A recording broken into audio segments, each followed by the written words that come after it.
The billionaire froze. His daughter, the one who hadn't let anyone near her in years, was laughing, with a homeless girl feeding her. Security rushed in, but he stopped them.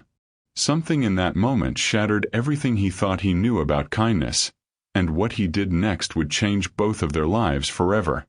Have you ever witnessed something so unexpected it made you question everything you believed about people?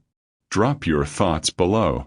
Welcome back, my beautiful family and friends. If you're hooked in and you're ready to enjoy this story, click subscribe and let me know in the comments where you're watching from. Because tomorrow, I will be giving you another story just as interesting as this one. And you don't want to miss it. Now let us begin. This is Elizabeth Ida, and at just 14 years old, she had already learned more about survival than most people discover in an entire lifetime. She had no parents to call her own, no home to return to at night, and no one in the world who even remembered her name anymore. She lived in the forgotten shadows of Chicago's South Side, where she had become invisible to everyone except the biting cold that hunted her every night.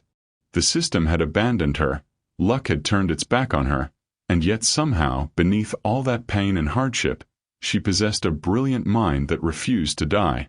But one frozen February morning, when the wind cut through the streets like broken glass, everything in her world changed forever. She found a little girl sitting completely alone on a park bench with tears streaming down her frightened face, unable to speak a single word or call out for help. And it was Elizabeth, this girl who had absolutely nothing to give, who became that child's voice when no one else would listen. But when the little girl's father, who happened to be one of the wealthiest and most powerful men in all of America, discovered that a homeless teenager had been caring for his autistic daughter under a winter sky, what he did next will leave you absolutely speechless and remind you that miracles can still happen in the most unexpected places. So settle in and get comfortable, because this is one of those rare stories that restores your faith in humanity. And if you're new here, please hit that subscribe button and drop a like to support more incredible true stories just like this one. The security guard's voice cut through the early morning air like a knife, sharp and filled with the kind of tired irritation that comes from saying the same words over and over again. "Get out of here, you filthy rat," he said, and his boots scraped against the concrete just inches from where Elizabeth lay curled up on the ground, her body wrapped around itself for whatever warmth she could create. She didn't flinch or move quickly, because she had learned long ago that sudden movements only made things worse and drew more attention to herself.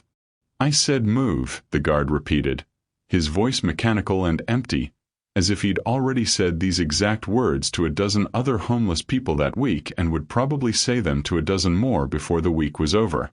Elizabeth gathered up her cardboard sheet, which was the only blanket she owned in the entire world, and she shuffled away from the library entrance where she'd been trying to sleep.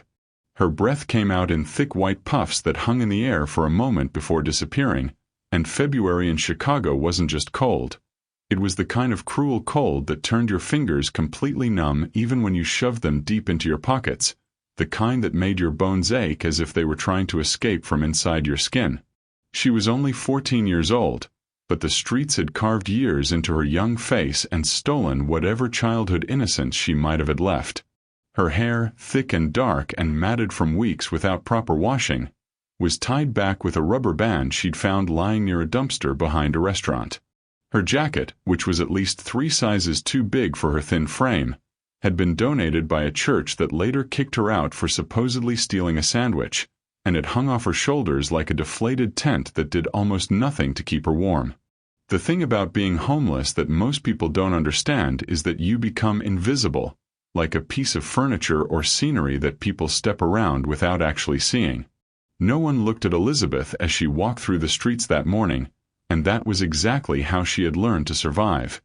By becoming nothing, by taking up no space, by making no sound that might disturb the comfortable world of people who had homes to go to.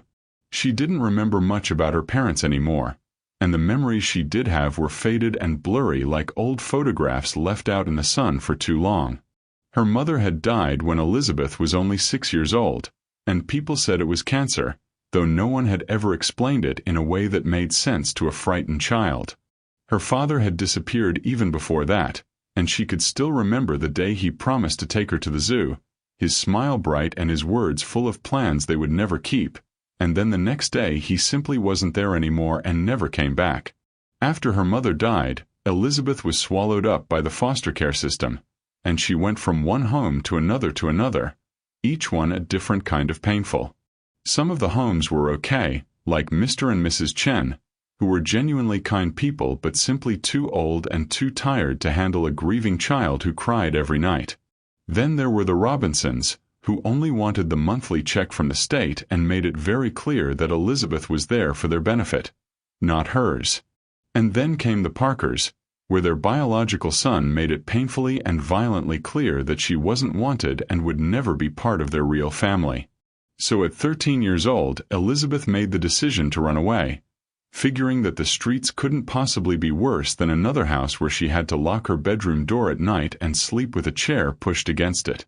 She was wrong about that, desperately and completely wrong, but by the time she realized just how wrong she was, there was no going back to the system that had already failed her so many times. Elizabeth wandered through Lincoln Park on that freezing morning, her stomach growling and twisting with hunger so intense it made her feel dizzy and weak. She had eaten something yesterday, half of a burger that someone had left on a bench with only a few bites taken out of it. But before that, she honestly couldn't remember when her last meal had been. The park was her favorite place in the entire city, even during the brutal winter months when the trees were bare and the ground was frozen solid. When spring came and the flowers bloomed in wild explosions of color, she would sit on the benches and name them quietly to herself. Tulips, daffodils, hyacinths, roses. She had learned all the names from a library book before they banned her from the building for loitering and making other patrons uncomfortable. The truth that no one knew about Elizabeth was that she was smart, incredibly and unusually smart for someone who had spent the last year living on the streets without access to school or books or teachers. Numbers made perfect sense to her in a way they didn't for most people, and she could see patterns and connections that others missed completely. When she found newspapers in the trash, she would work through the crossword puzzles in her head, filling in all the answers mentally because she didn't have a pencil to write with. She had even taught herself algebra by standing outside a coffee shop window and watching students do their homework, copying their methods on the foggy glass with her finger until she understood the concepts. But what good was being smart when you were invisible to the world, when no one cared whether you lived or died, when your intelligence had no place to grow or flourish? Elizabeth found her usual spot near the pond, hidden behind a cluster of oak trees where the benches were secluded and most people didn't bother walking during winter. She could sit there for hours without being chased away by security guards or angry business owners, and it gave her a few precious moments of peace in a life that had very little peace to offer. That's when she heard it, a sound that didn't belong in the quiet morning, a sound that was high-pitched and frightened and not quite crying but close enough to make her heart clench with recognition. Elizabeth stood up slowly, her joints cracking and popping from the cold that had settled deep into her bones, and she followed the sound through the trees. Behind a thick tree trunk, partially hidden from view, she found her. There was a little girl, maybe 6 or 7 years old, with pale white skin and blonde hair arranged in 2 perfect braids that someone had clearly spent time creating that morning. She was wearing a pink puffy coat that probably cost more money than Elizabeth had seen in her entire life, and she was rocking back and forth with a desperate rhythm that spoke of panic and fear. Her small hands were flapping rapidly near her ears, her face was bright red and streaked with tears, and her mouth was open but no words were coming out, just that terrible, desperate, keening sound that tore at something deep inside Elizabeth's chest. Elizabeth looked around quickly, scanning the area for adults or parents or anyone who might be searching for this child, but there was no one running toward them and no one calling out a name. There was just the girl, completely alone and trapped inside her own private storm of terror. "Hey," Elizabeth said softly, and she crouched down very slowly so she wouldn't startle the child even more. "Hey, it's okay, I promise it's okay." The little girl didn't look at her or acknowledge her presence in any way, and her eyes were fixed on something far away that only she could see, something invisible to everyone else. Her hands flapped even faster, and Elizabeth recognized that look immediately because she had seen it before in one of her foster homes. There had been a boy named Marcus who used to rock just like this whenever things got too loud or too bright or too overwhelming for his sensitive mind to process. The social worker had explained it to everyone in the house, saying that Marcus was autistic and that he needed routine and calm and understanding, not punishment or yelling. Elizabeth had been the only one who seemed to understand, the only one who would sit with Marcus when he was having a meltdown and wait patiently until the storm passed. This little girl was drowning in the exact opposite of calm, and every instinct Elizabeth had told her that she needed help desperately. Okay, Elizabeth whispered gently, making her voice as soft and non-threatening as possible. I'm not gonna touch you. I promise I won't touch you. I'm just gonna sit right here next to you, okay? She sat down on the frozen ground about 3 feet away from the girl, close enough to help if something went wrong but far enough away that she wouldn't overwhelm her with her presence. The girl's frantic rocking slowed down just a little bit, which Elizabeth took as a good sign, so she started humming quietly. She didn't really know why she did it, it just felt like the right thing to do in that moment. It was a song her mother used to sing to her when she was very small, something soft and repetitive and simple that had always made her feel safe. The little girl's hands gradually stopped their frantic flapping, and her eyes, though still unfocused and distant, seemed to soften around the edges. You're okay, Elizabeth said in that same gentle voice, barely louder than a whisper.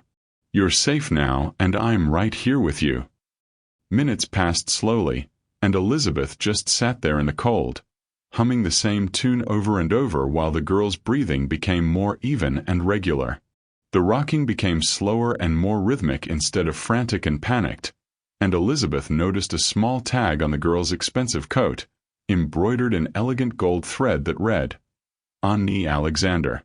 Ani, Elizabeth said quietly, testing the name on her tongue. That's a really pretty name. Ani didn't respond with words, which Elizabeth hadn't expected her to, but something in her body language shifted and changed. She became less rigid, less afraid, and more present in the moment. Elizabeth's stomach chose that exact moment to growl loudly and embarrassingly, and she pressed her hand against it, trying to will it to be quiet and not disturb this fragile peace they had created. But Ani turned her head slightly, as if she was noticing Elizabeth for the very first time, and their eyes finally met. Ani blinked once, and then twice, and then very slowly and deliberately, she reached into her coat pocket and pulled out a small package. It was a granola bar, the organic expensive kind that came from health food stores, and she held it out toward Elizabeth with her small hand. Elizabeth stared at it in disbelief, her throat suddenly tight with emotion. Oh, no, sweetie, that's yours, she managed to say, but Ani pushed it forward again, more insistent this time. Elizabeth's eyes filled with tears because she honestly couldn't remember the last time someone had offered her food. Not leftovers scraped from a plate, not garbage pulled from a bin, but actual food that was meant for eating and given freely out of kindness. Thank you, Elizabeth whispered, and her hands were shaking as she took the granola bar and opened it very carefully, as if it were something precious and fragile. She broke it exactly in half and handed one piece back to Ani. We share, okay? We share it together. Ani took her half, and for just one brief moment, the smallest ghost of a smile flickered across her tear-stained face. They sat together in the freezing cold, two girls from completely different worlds who should never have met, sharing a granola bar under a winter sky, and Elizabeth didn't know it yet, but her entire life had just changed forever. The voice that tore through the park was desperate and terrified, the kind of voice that comes from a parent's worst nightmare. Ani. A-N-I. Someone was shouting, and Elizabeth's head snapped up to see a man running toward them. No, he wasn't just running, he was sprinting with the kind of speed that comes from pure panic. He was tall and broad-shouldered, wearing an expensive suit that probably cost more than a car, and his face was a mask of absolute terror. A-N-I, he shouted again, and he skidded to a stop right in front of them. dropping to his knees so hard Elizabeth heard the impact. His hands hovered over his daughter, trembling and uncertain, as if he was afraid that touching her would somehow shatter whatever fragile calm she had managed to find. Annie looked up at him calmly, and while she didn't speak or say anything, she wasn't panicking anymore either.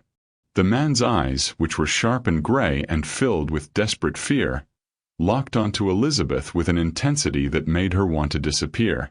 "What did you do to her?" he demanded, and his voice was raw and full of accusation. Elizabeth stood up quickly, stumbling backward and raising her hands in a gesture of surrender and innocence. "Nothing, I swear to God I didn't do anything," she said quickly. She was crying and upset but he cut her off, his voice rising with emotion. "You touched her. You put your hands on my daughter." "No. I didn't touch her, I promise," Elizabeth said desperately. "I just sat with her because she was all alone out here." The man looked at his daughter, then back at Elizabeth, and his jaw clenched so tightly she could see the muscles working beneath his skin. "How long have you been here with her?"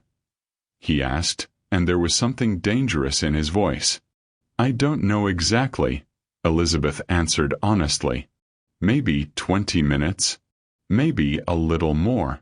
The man pressed both hands to his face and made a sound that was somewhere between a sob and a gasp. 20 minutes, he repeated. Oh God, she was alone for 20 minutes. Elizabeth saw it then, saw past the anger and the expensive suit to the fear and guilt that was eating him alive. The bone-deep terror of a parent who had lost sight of his child and didn't know if he would ever find her again. "She's okay now," Elizabeth said quietly, trying to offer whatever comfort she could. "She's safe and she's okay." The man exhaled a shuddering, broken breath and reached for Annie, and this time she let him pull her close to his chest. He buried his face in her blonde hair and whispered things that Elizabeth couldn't hear, private words meant only for his daughter. "If you were him, would you risk your pride to understand a stranger? Or walk away and forget? Tell me what you'd do." When he finally looked up again, his eyes were wet with tears he wasn't ashamed to show. "I'm sorry," he said, and his voice was hoarse and rough with emotion. "I'm so sorry for accusing you like that.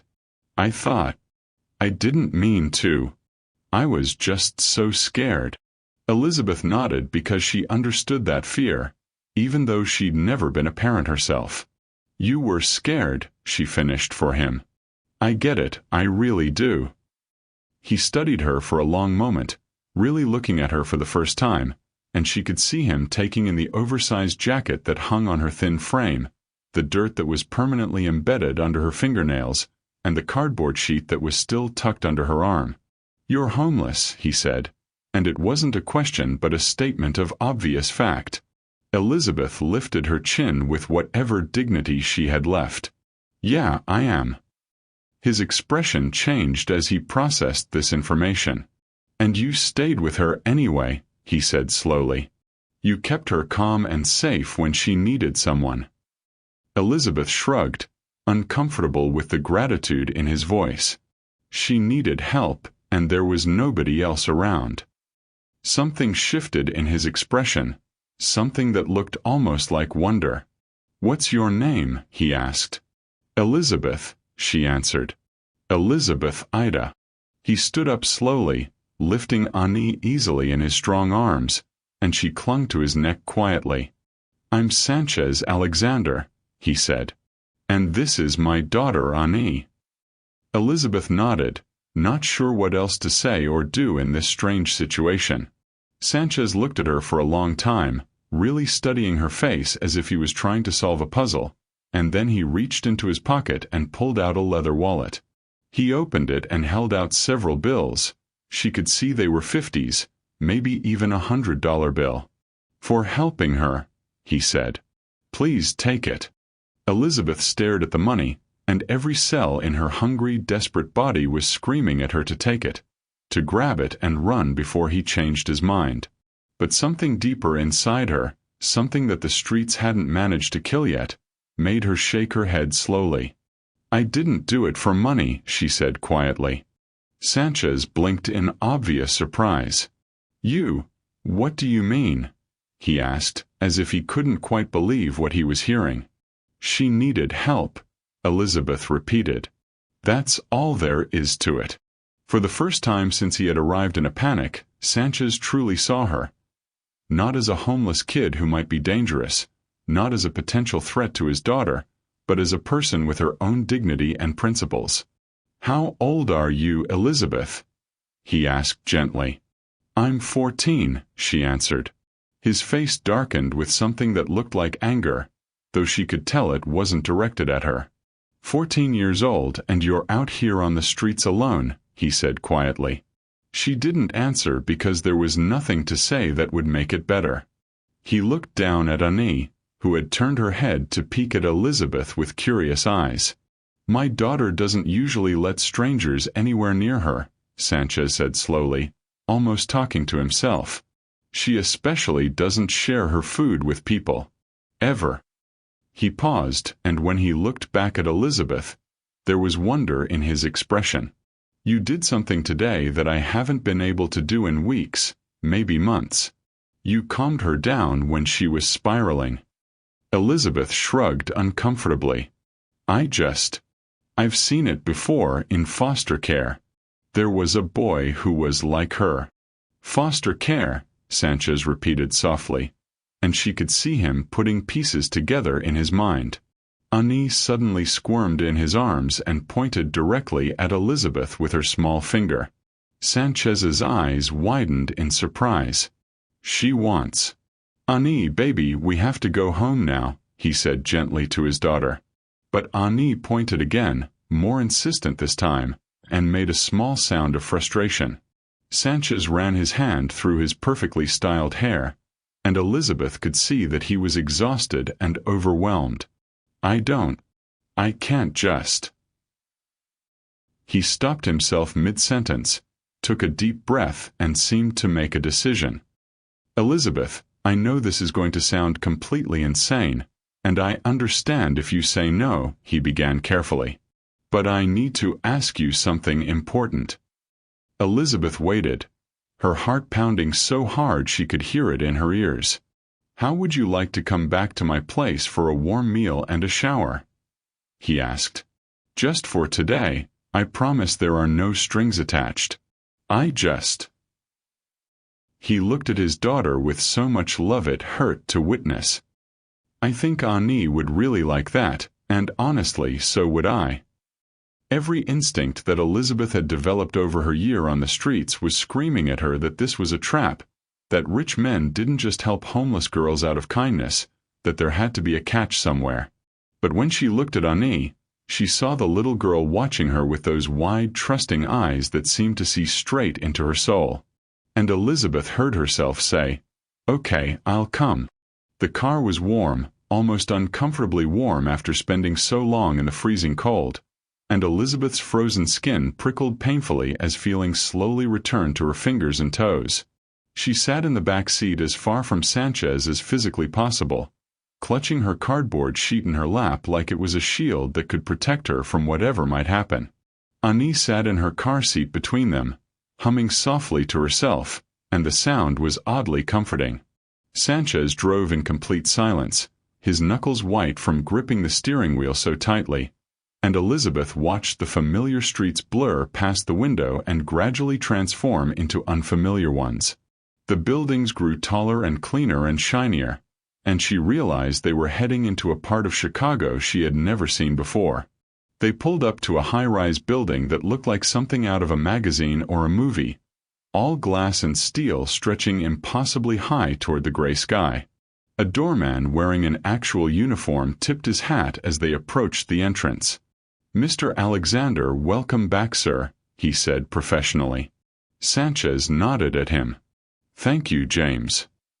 Elizabeth followed them inside on legs that felt like they might give out at any moment, and her worn-out shoes squeaked embarrassingly on the polished marble floor. People in the elegant lobby turned to stare at her, and she didn't blame them because she probably smelled terrible and looked even worse. The elevator ride felt like ascending into another dimension entirely, another world that existed far above the streets where she lived. When the doors finally opened, they stepped directly into a penthouse apartment, and Elizabeth froze completely. Floor-to-ceiling windows overlooked the entire city sprawled out below them like a map. White furniture that looked too clean to actually sit on was arranged perfectly throughout the space. Original art hung on the walls, the kind that probably cost more than most people's houses. A chandelier that looked like frozen starlight hung from the high ceiling. "This way," Sanchez said gently, and his voice broke through her shock. He led her down a hallway to a guest bathroom that was bigger than some of the bedrooms she had slept in during her years in foster care. "Take your time," he said kindly. "There are clean towels in the cabinet under the sink.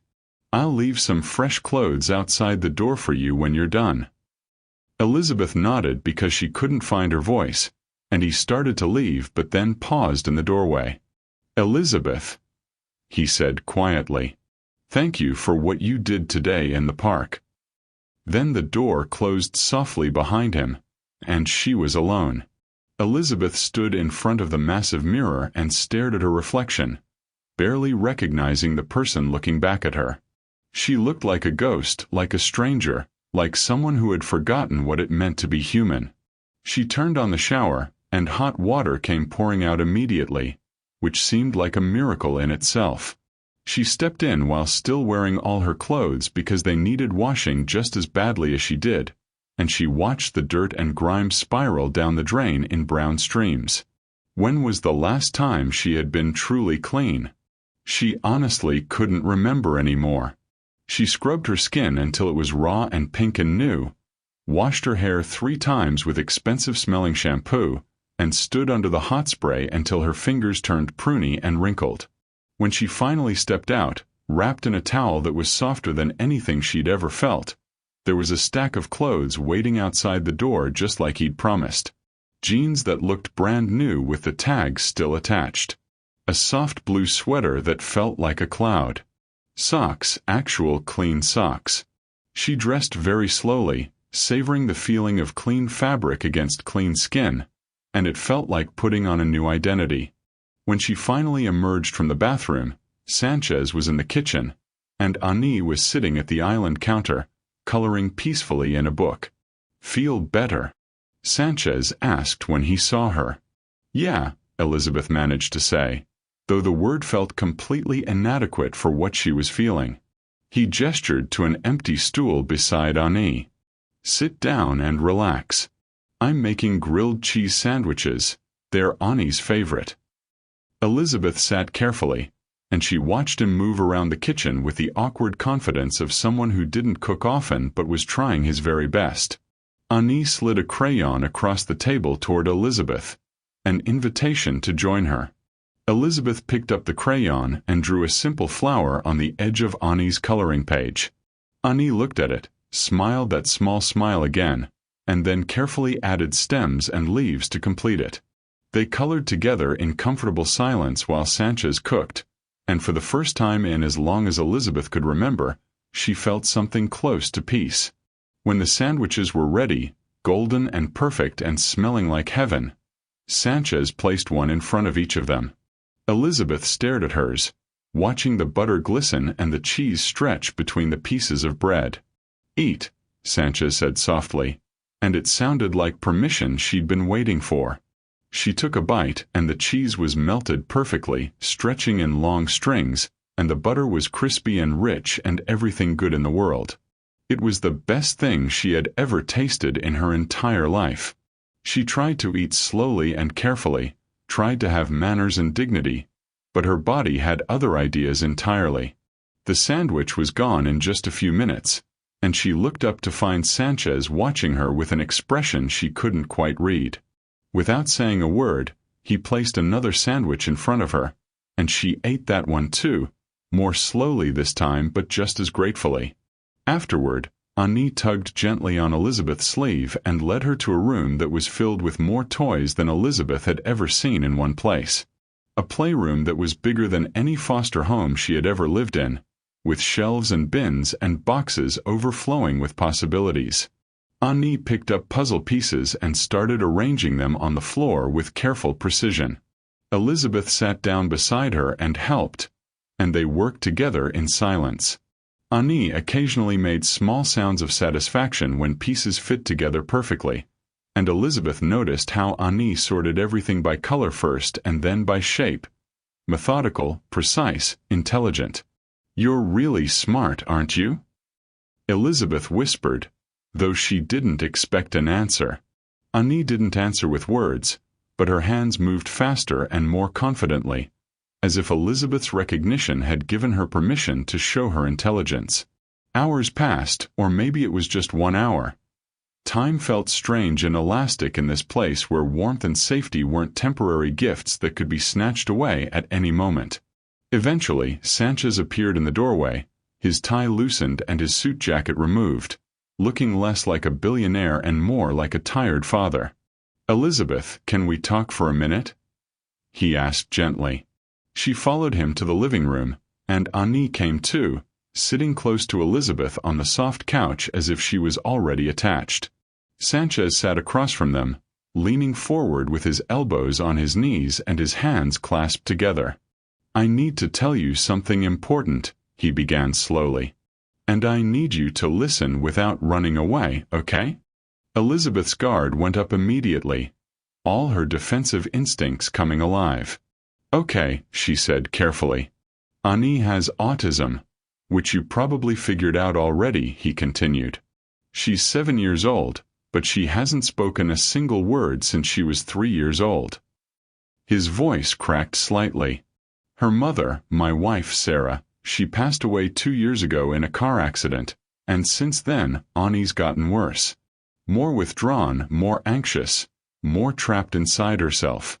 I've hired every therapist and specialist that money can buy, the absolute best care available anywhere, but nothing has worked. She won't connect with anyone anymore. Some days she barely tolerates even me." He looked at his daughter, and his eyes were full of helpless, aching love. "But today with you in that park she was different. Calmer. Happier. More present." He turned back to Elizabeth. "For the first time in months, I saw my little girl again, Elizabeth. I saw her actually being here with us instead of lost somewhere inside her own mind." Elizabeth's throat felt tight and painful. "I know this sounds completely crazy," Sanchez continued, his words coming faster now. "I know you don't know us, and you have no reason to trust us. But I'm desperate, and I'm watching my daughter slip further away every single day, and I don't know how to reach her anymore." He met Elizabeth's eyes directly. "Would you consider staying here? Just for a little while to help her. I'll pay you whatever you want, "I don't want your money," Elizabeth interrupted him firmly. Sanchez blinked in surprise. "Then, what do you want?" he asked, genuinely confused. Elizabeth looked at Annie, who was leaning against her shoulder and humming that soft, peaceful sound. What did she want? She wanted to be warm and safe. She wanted to matter to someone. She wanted to stop being invisible.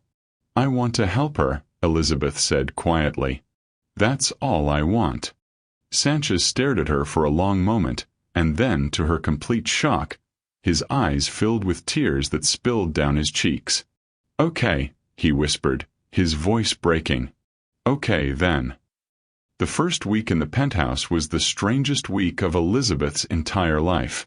She was given her own room, which was bigger than any place she had ever slept before, with a real bed that had clean sheets smelling like lavender and a closet that Sanchez filled with new clothes that actually fit her. She kept expecting to wake up and find that she had dreamed the whole thing, that someone would shake her shoulder roughly and tell her the shelter was kicking her out and she needed to get back to the streets where she belonged. But every morning she woke up warm and full and safe, and slowly she started to believe it might be real. Her job, if you could even call it a job, was beautifully simple. Spend time with Annie. They would sit together in the playroom for hours, building elaborate structures with blocks, coloring pictures with crayons, and completing puzzles that grew more complex each day. Ani still didn't speak, but she communicated in dozens of other ways that Elizabeth learned to read like a language. A gentle tug on Elizabeth's sleeve meant, "Come here, I want to show you something." Pushing a toy directly into Elizabeth's hands meant, "Play with me, please." Turning away and humming meant, "I need space right now." Elizabeth learned Ani's rhythms and routines with careful attention. Ani needed strict structure and predictability. Breakfast at exactly 7:30, playtime at 9 o'clock, lunch at noon, quiet time at 2 o'clock.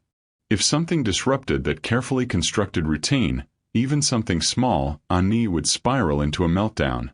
Hands flapping frantically, body rocking, that high-pitched sound that tore Elizabeth's heart into pieces. But Elizabeth also learned exactly how to calm her down when those moments came. Soft humming in that same tune from the park. Gentle, firm pressure on her shoulders. Sitting close beside her but not touching unless Ani initiated it first.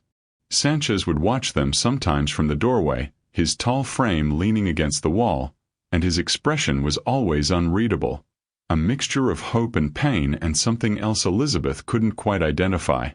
One evening, after Ani had gone to bed and the apartment was quiet, he found Elizabeth in the kitchen getting a glass of water.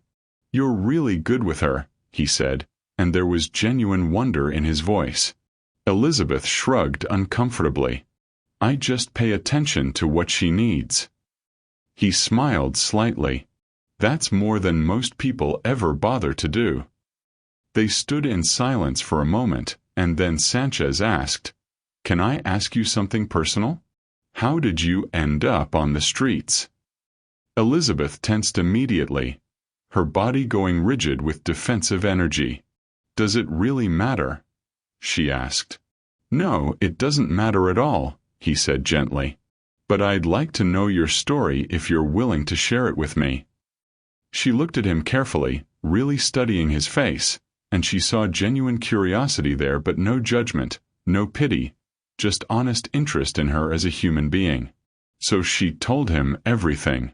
She told him about her mother dying when she was only 6, about her father disappearing like smoke, about the endless parade of foster homes where she never quite belonged. She told him about the Robinsons who only wanted the check, about the Parker's son who made her life a living hell, about the day she finally decided that running away was better than staying in a place where she had to sleep with a chair against her door. She told him about the year on the streets, about the hunger and the cold and the way people looked through her like she was made of glass. He listened without interrupting even once, and when she finally finished, he was quiet for a very long time. "I'm sorry," he finally said, and his voice was thick with emotion. "I'm so sorry that you had to survive all of that completely alone." Elizabeth felt something crack open inside her chest, something she had been keeping carefully sealed and protected. "Why are you sorry?" she asked, confused. "You didn't do any of it." He looked at her with those intense gray eyes. "I'm sorry that the world failed you so completely, that adults who should have protected you didn't, that you had to become so strong just to survive." Elizabeth turned away quickly before he could see the tears streaming down her face. By the second week, something fundamental had shifted in the apartment. Ani started actively seeking Elizabeth out instead of just accepting her presence. In the morning, Elizabeth would wake up to find Ani had padded softly into her room and climbed into bed beside her, curling up against her warmth. During meals, Ani would only eat if Elizabeth was sitting right next to her at the table. She started bringing Elizabeth her favorite books, her special toys, sharing pieces of her carefully guarded world. Sanchez noticed these changes immediately. "She's never done that before," he said one morning, watching in amazement as Ani carefully fed Elizabeth a piece of banana from her own plate. "Done what exactly?" Elizabeth asked. "Shared," he said simply. "Initiated physical contact without being prompted. Wanted to be close to someone besides me." He paused, and his voice got quieter. Actually, she doesn't even do these things with me anymore. Elizabeth looked down at Annie, who was now playing with Elizabeth's fingers, examining each one with intense focus as if she was discovering something miraculous. Maybe she just needed someone who didn't try too hard, Elizabeth said thoughtfully. Someone who was okay with her silence instead of constantly trying to fix it.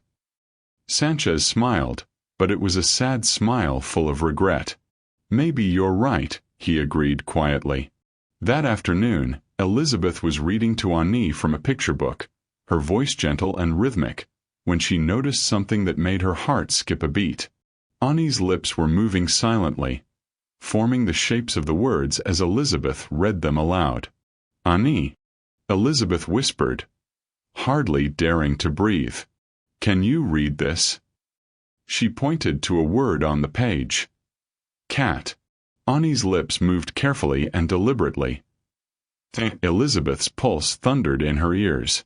You can read, she said, and it wasn't a question but a statement of absolute certainty. Annie looked up at her with those wide blue eyes that suddenly seemed sharp and aware and fully present in a way Elizabeth had never seen before. How much can you read, Annie? Elizabeth asked, her voice shaking with excitement. Show me, please show me. The little girl stood up with purpose, walked across the room to her bookshelf, and pulled out a thick chapter book. Harry Potter and the Sorcerer's Stone. She opened it to a page somewhere in the middle and pointed at a paragraph with her small finger. Elizabeth read the passage aloud, her voice trembling with emotion, and Annie followed along perfectly, her finger tracing each word with precision and understanding. Oh my God, Elizabeth breathed, barely able to believe what she was witnessing. You've been reading this whole time, haven't you?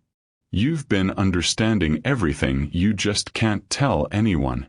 Annie nodded slowly, and there was something like relief in her expression, as if she'd been waiting her whole life for someone to finally see the truth. Can you write too?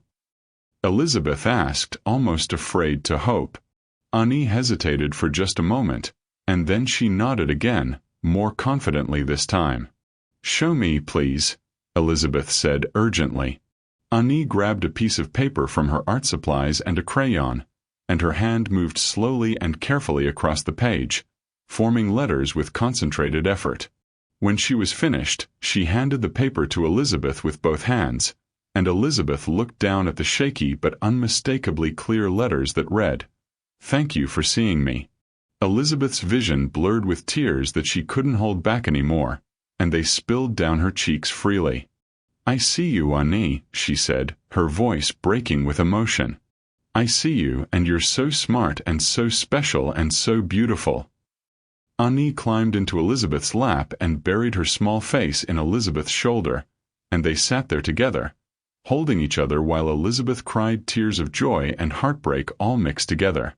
When Sanchez came home that evening, his tie loosened and his jacket slung over his arm. Elizabeth met him at the door holding the piece of paper like it was the most precious thing in the world. You need to see this, she said, her voice still thick with emotion. Annie wrote this today. Sanchez took the paper from her hands and read it once, and then twice, and then a third time as if he couldn't quite believe what his eyes were telling him. She wrote this, he whispered, and it was barely audible. She wrote this today, right now, herself? She can read too, Elizabeth added quickly. Really well, actually. She's been reading all along, probably for years, but she couldn't tell anyone because she can't speak.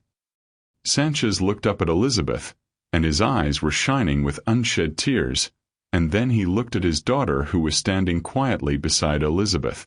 He sat down heavily on the couch as if his legs wouldn't hold him anymore, the paper still clutched in his trembling hands.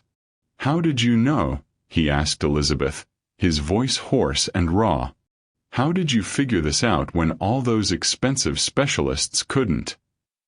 I didn't know, Elizabeth admitted honestly. I just paid attention to her, really paid attention, and I noticed things. Sanchez stood up suddenly and pulled Elizabeth into a hug so fierce and unexpected that it knocked the breath completely out of her lungs. "Thank you," he said into her hair, his voice breaking. "Thank you, thank you, thank you for giving me back my daughter." Elizabeth stood frozen for a moment, her arms at her sides, because she honestly couldn't remember the last time someone had hugged her like this, with genuine gratitude and affection. Slowly and carefully, she lifted her arms and hugged him back, and it felt like something inside her that had been broken for years was finally beginning to heal. Everything changed after that discovery, and it changed quickly. Sanchez hired new specialists who actually listened to what they were learning about Ani, who saw her intelligence instead of just her silence and her limitations. They introduced communication devices with pictures and words that Ani could point to, visual schedules that helped her understand what was coming next, and sensory tools that helped her manage the overwhelming input from the world around her. But the interesting thing was that Ani didn't want to use the fancy devices when Elizabeth was around, because she had found something better than technology. She had found someone who understood her without needing words at all. One night, exactly 3 weeks after Elizabeth had first moved into the penthouse, Sanchez knocked softly on her bedroom door. "Can we talk?" he asked, and there was something serious and important in his voice. She followed him to his study, a room she had never been in before, lined with impressive leather-bound books and framed diplomas and certificates that spoke of his success and power. He gestured for her to sit in one of the comfortable chairs, and he sat across from her, leaning forward with his hands clasped together.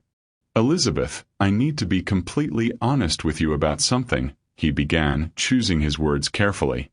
"When I first brought you here from the park that day, I thought it would be temporary, just a kind gesture for maybe a week or 2 at most, just until Ani stabilized and went back to normal." He took a deep breath. "But it's been longer than that now, and I've realized something important. I don't want you to leave, not now and not ever." Elizabeth's heart stuttered in her chest. "What do you mean?"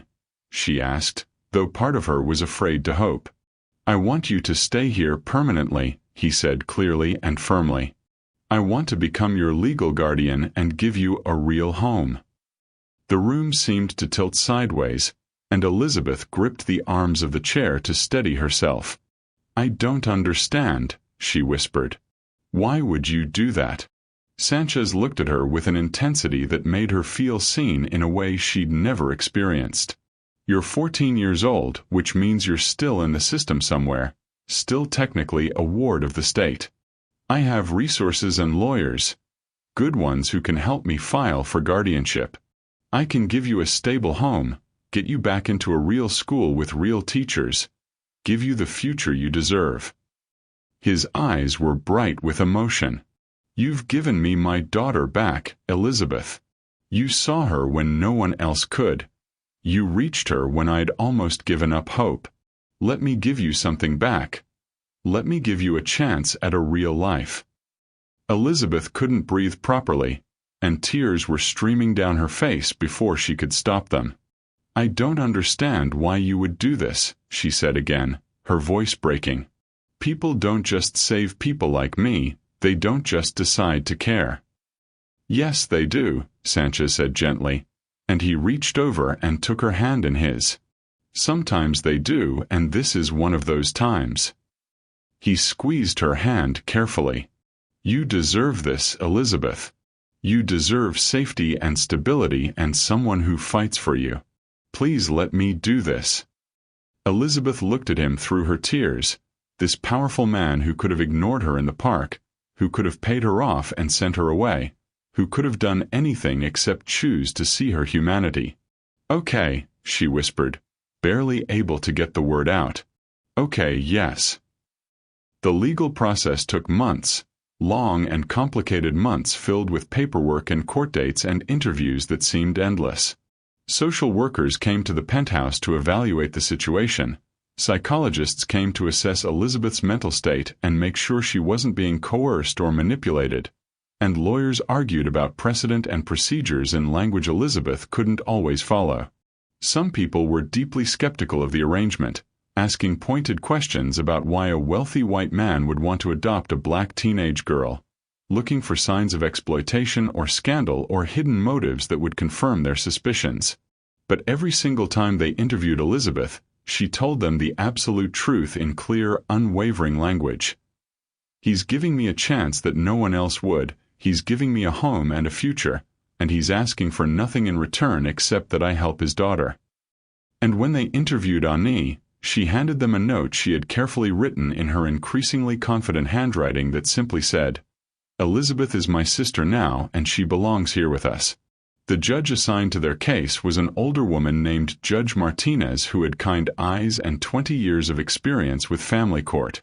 She read through all the case files carefully, looked at Elizabeth sitting nervously in her new clothes, looked at Sanchez sitting beside her with his hand protectively on her shoulder, and looked at Ani who was holding Elizabeth's hand and refusing to let go.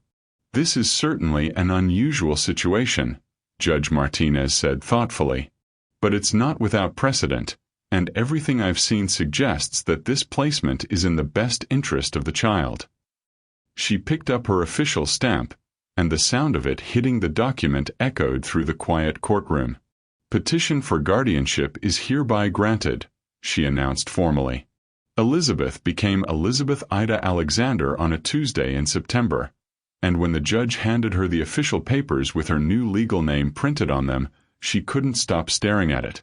She enrolled in school the following week, a prestigious private academy where Sanchez used his considerable influence and connections to get her admitted mid-semester despite all the normal rules and waiting lists.